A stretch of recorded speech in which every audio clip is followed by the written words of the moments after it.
Today I am going to be sharing some Inktense tips while I paint this dolphin in space. Yeah, that's apparently a thing. And I've also got some really cool updates on my brand new Reef tank.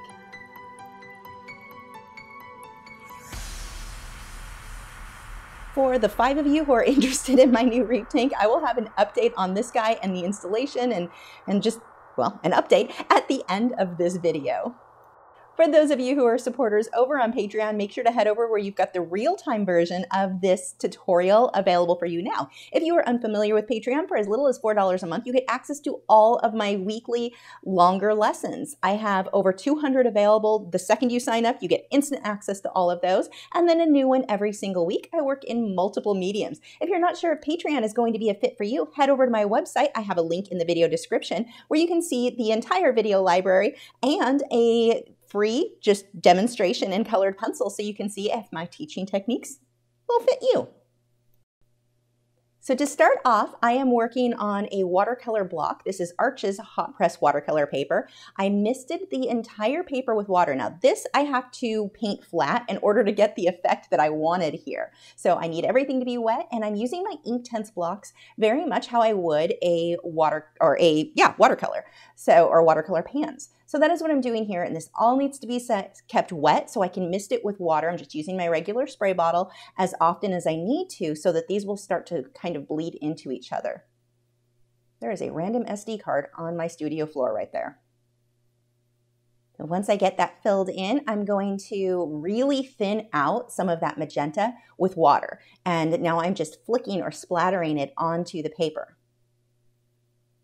Just want a kind of messy texture there. Now I am using my black Inktense for the area I want to be darker. And this all needs to stay wet the entire time.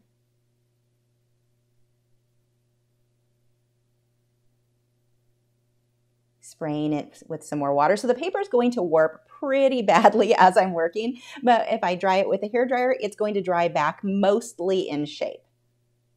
If I let this dry on its own, it would be completely warped. So the hairdryer really helps to pull everything back into that original shape. Now the cool thing with Inktense is permanent when dry. So when this is dry, I can just put on another layer without it affecting the first layer. So that's going to be very different from me. One of the main differences between this and watercolor. With watercolor, if I had gone over it like this, I'm going to reactivate to an extent the previous layers so they kind of blend together. So it's a different process. With the Inktense, it's a little bit closer to maybe acrylics, the way that I'll layer without really affecting the previous layers. Now they're fairly translucent, so you'll still see the previous layers there. You can do glazes the same way that you would in acrylics. So that is going to be your main difference, I would say, between Inktense, which is water-soluble ink, and watercolor. And you can layer with watercolor. You're just going to get a somewhat different effect. I'm just going to keep building this up until it gets dark enough. Now with the black Inktense block, it dries really very matte and kind of more gray than that true dark. So it's going to take a lot of layers for me to get this as dark as I want. One of the great things with Inktense is it photographs so well. So if you're making prints, it's just so easy to get a good photo because it is such a matte finish, which is one of my favorite things about this medium. It's a very fast medium, so if I do want to get something together quickly that I can make prints of, this is usually going to be my go-to. More layers with the black, building that up, adding the water, just sprayed that with the spray bottle, moving this around to keep some more texture, and I'm using the pressure from the hairdryer. That is high heat and high airflow. I'm using that pressure to move the paint into different patterns.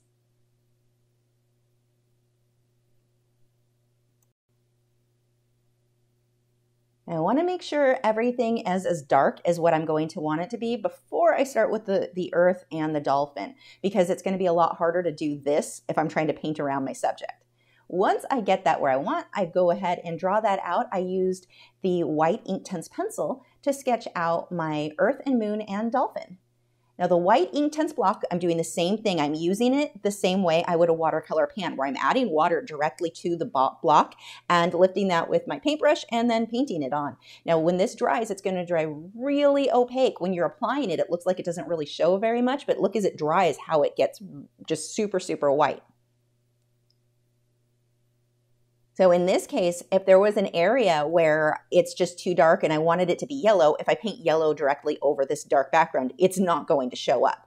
But if I paint it white first, let it dry, maybe a couple coats of white, let it dry, then I could paint the yellow on top of it and it would really show up well.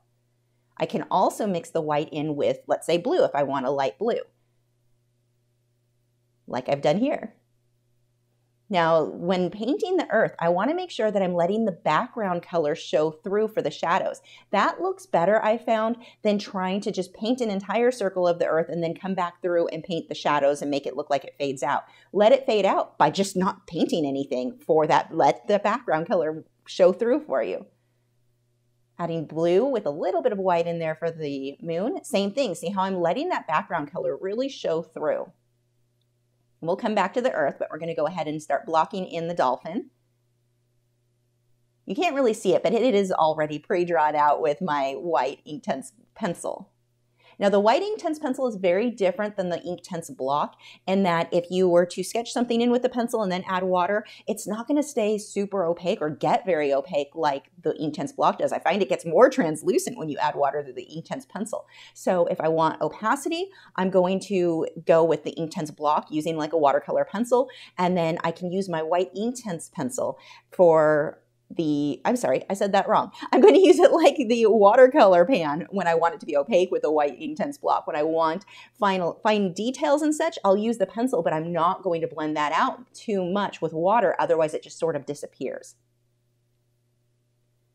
So I'm doing the same thing. I'm letting a lot of that background color show through on the dolphin. This helps him feel like he's really a part of the scene. Let the previous layers work for you. Don't try to fight against them by trying to completely cover them up. Adding a little bit of white in with that blue there, lighten that up so as it dries, it's going to get more opaque. Now I'm taking the white Inktense block, I've thinned that with a lot of water, and I'm flicking that with a paintbrush onto the paper to give me the look of stars. So just spread that around, and again, those will dry more opaque as it dries. I like to be redundant. Let's see how many times I can say as it dries. So now I'm taking my Inktense pencil. This I'm not going to blend out too much because it'll pretty much disappear. I'm also using my white Inktense block to draw things in. Now, keep in mind, if you're going to use the Inktense block directly on the paper, it's going to have a much more textured, rough look, which I think it looks great. I think it's a really cool look, but it's also not something I'm going to do if I want something super smooth. Like the areas of the dolphin I wanted smooth. I'm not just going to apply the block directly to the paper and expect it to blend out smooth. It won't. Even when you blend or mix it with water, it will have a bit of a bumpy look. So when I want smooth, I pre-mix that and then paint that directly onto the paper like a watercolor pan. I'm blending some of this, but not all of it, because you've got to remember that it's going to disappear a bit, being that a lot of this was done with the Inktense pencil. It's kind of a mixture there of the pencil and the block, so I'm going to get a combination of effects. I can come through with that white Inktense pencil here to get some of the details.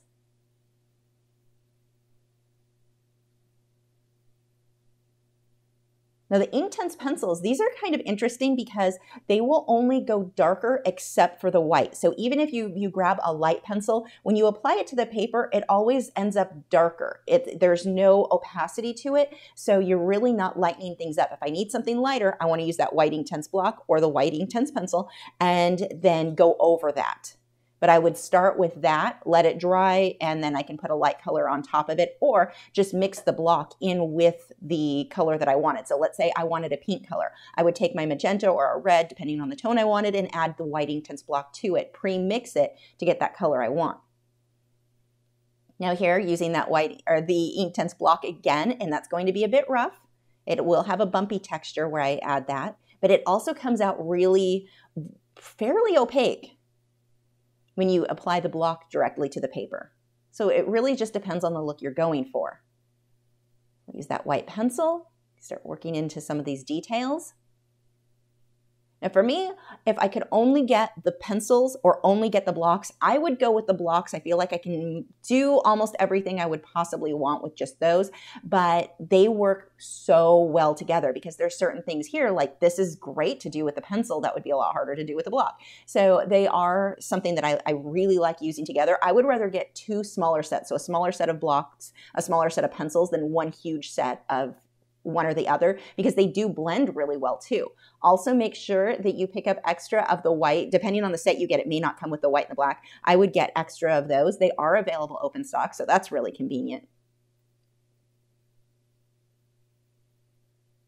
And I can just keep layering until I get it how I want. Now keep in mind, a lot of these areas where I've used the pencil, I've not blended that out with water yet. And even when I blend with water, it's not as permanent, or it doesn't smudge, it will smudge out a bit more than if I had just painted it on where I pre-mixed the water like a watercolor pan and painted that on the paper. Because you'll get chunks of pigment that just don't blend out all the way. So you'll go onto another layer thinking, well, that previous layer was blended, and it may not be. So if you're having smudging with your Inktense, that's usually why you've got some pigment in there that didn't blend all the way with water. So just be aware of that. If you are layering on top, you might have a surprise with things kind of reactivating because it wasn't 100% blended out.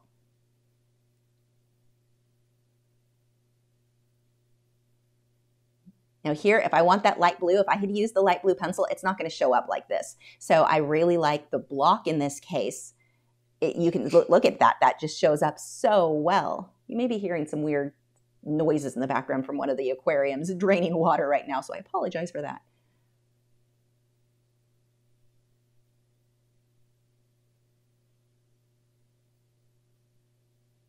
Again, coming back through, this is with the block. Now these blocks, I personally will normally break them into smaller chunks before I apply them to the paper. They're just easier to handle. If you try to use the entire long stick, they're probably going to break on you anyway. May as well make it easier on yourself and go ahead and break that into a smaller, easier to handle chunk. And there is the finished painting. Now you can see here, look how much darker this is versus when it was on the easel. That is a difference of the lighting that it's under. So under really bright, my lights on my easel are very, very intense. And so that's going to wash out everything anyway. Combine that with the fact that these are very matte and it really looks dull under those lights. But when you put them under normal light, like in just an average room of the house, this is more accurate to what the finished painting looks like. And again, if you want to see this in real time, I've got that over on Patreon. So there's a little bit more information there, or a lot more information about the techniques I'm using there. Okay, update time. Many of you know I have a little 13.5 gallon nano reef tank. It's got my clownfish and my firefish. I love this thing, but my clownfish are getting really big, and so I'd always planned on upgrading them. Well, this Wednesday, the Fritz Aquatics team came with George of Coralfish 12G and installed my brand new reef tank that was donated by Planet Aquarium and Fritz Aquatics. This is, I'm in awe. Like I keep having to refilm this because I don't even know what to say. The entire experience, it's just amazing. So I will be keeping you guys up to date going forward on the progression of this tank. You can see in a lot of these photos, there's someone filming in the background. He is here for George's video. George recorded the entire process, so that video should be up fairly soon. I'll let you guys know when it is up. So this is what is now in my office. It's incredible. So it doesn't have anything live in it yet. Well, bacteria. I'm growing bacteria in it now. It is currently going through the cycling process. So we've got several weeks before I can put anything live in there while everything balances out. I'm clearly really bad at filming. So I have a space above this. I need to come up with painting ideas for that. Obviously, it needs to be something marine oriented, but if you've got ideas, should I do a turtle? Should I do something more surreal? I don't know, but that needs to be above the tank. So let's take a closer look at this. The lighting on here, look how fancy. You can easily dim it or turn it on or off. You also have another little knobby guy there. These are way fancier than lights I used to have back when I had my reef tank back in, what was it, the late 90s. So this one, you can adjust the blue on it, which is going to make the coral look amazing. Everything just glows under lights like this. Then we have the sump down here. There we go. And then in here we have, so that's going to be my filtration, or filters and such go down there, filter media, whatever. We have the pumps which is currently making a noise over there. I don't know if you can hear that in the background. Yes, I made them aqua. Of course I did. These are really cool. These are Wi-Fi. So I'm able to adjust the settings on these just from my phone. I can also, in the case right now where I'm filming the audio, this tank is really, really loud. So I'm able to turn off my main return pump just from the app on my phone and then turn it right back on when I'm done filming. So the pumps keep moving the water and keep it running while I'm doing this quick voiceover. So when fish are in there, everything will still stay aerated and moving, but it's quiet enough to film in the office for a bit. So there is that tank. Turn off these lights because it's cycling. We want the lights off. I learned that this week from the Fritz team, that the bacteria grows better or faster in lights out. So here is my little 13.5-gallon tank. Lights are not on that one yet, but you can see the location of that to the new tank. I bought a little chair that's going to go right in the window there so I can sit and enjoy them both. The smaller tank, once I move the coral, some of the coral, and the fish over, that will be my quarantine for invertebrates I can't talk, inverts and for coral before it goes into the big tank so I don't chance transferring over any parasites to my fish.